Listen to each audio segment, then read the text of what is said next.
Tout ce qu'on veut, c'est faire un beau match et bien sûr prendre les 3 points. L'année dernière, on avait la même opportunité, on ne l'a pas saisie. Il y a un an, presque jour pour jour, le SCO recevait Dijon pour le compte de la 19e journée de Ligue 2. C'était le 21 décembre 2007 et à l'époque, le SCO pouvait, s'il s'imposait face aux joueurs de la Côte d'Or, s'inviter sur le podium de la Ligue 2 juste avant la trêve hivernale. Les Angevins n'avaient pu faire mieux qu'un 0-0, un résultat qui leur assurait tout de même à Noël une 6e place au classement. Cette saison, la situation est exactement la même, puisque demain soir, les Angevins reçoivent Dijon, 13e au classement, pour le dernier match de l'année civile. Actuellement, le SCO est 6e de Ligue 2, à seulement 2 petits points de la 3e place. Ça veut dire qu'en cas de victoire vendredi, Angers pourrait s'incruster dans le trio de tête. Mais ça, les SCOistes ne veulent pas en entendre parler. Pour eux, ça ne sert à rien de se mettre une pression supplémentaire, bien au contraire. C'est vraiment exactement ce dont je veux éviter de parler, parce que si on se fixe là-dessus, on va être pris par l'enjeu et ça, c'est pas une bonne chose. Aujourd'hui, c'est simplement 3 points qui sont en jeu, qui peuvent nous permettre d'atteindre déjà la barre des 30 points et la dépasser. L'objectif, il est là, c'est conserver une certaine efficacité à domicile. Voilà. Après, ne nous occupons pas des conséquences éventuelles de la victoire. Et puis Jean-Louis Garcia a d'autres chats à fouetter. Demain soir, il devra se passer des services de Charles Diers, suspendu, et de Philippe Brunel, forfait en raison d'une entorse à la cheville.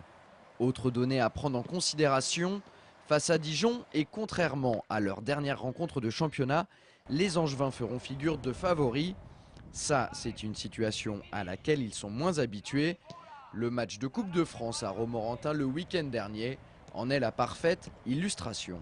C'est pas parce qu'on a gagné Metz, Strasbourg, et Boulogne, tout ça qu'il faut se prendre pour d'autres. La preuve, on a perdu contre Romorantin, donc tout peut arriver sur un match.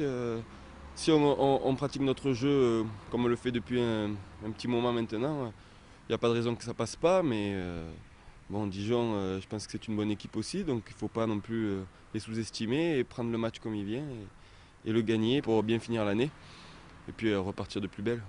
De leur côté, les Bourguignons sont plutôt dans une bonne période en ce moment. Ils restent sur 4 matchs consécutifs sans défaite en championnat. Mais à l'image de leur entraîneur, Farouk Hadibedjic, les Dijonnais s'attendent à une rencontre compliquée face au collectif angevin. Cette équipe elle est pétrie de qualité, il a beaucoup d'expérience, notamment derrière avec Malik Couturier, c'est un joueur de haut niveau, et puis ensuite il a expérience avec certains au niveau milieu terrain, au niveau des attaques. Donc voilà, c'est un bon collectif, c'est un très bon collectif qui joue au domicile, qui va certainement être motivé à effacer cette déception en Coupe de France. Angers-Dijon, c'est demain soir à 20h30 au stade Jean-Bouin. Si vous souhaitez voir ou revoir cette rencontre, elle sera rediffusée en intégralité sur Angers 7 dès le lundi 22 décembre à minuit, ainsi que le mardi 23 et le mercredi 24. A noter une information pratique avant de se quitter, SCO News, comme les joueurs de football, respectent une trêve hivernale. Prochain rendez-vous le mardi 6 janvier 2009.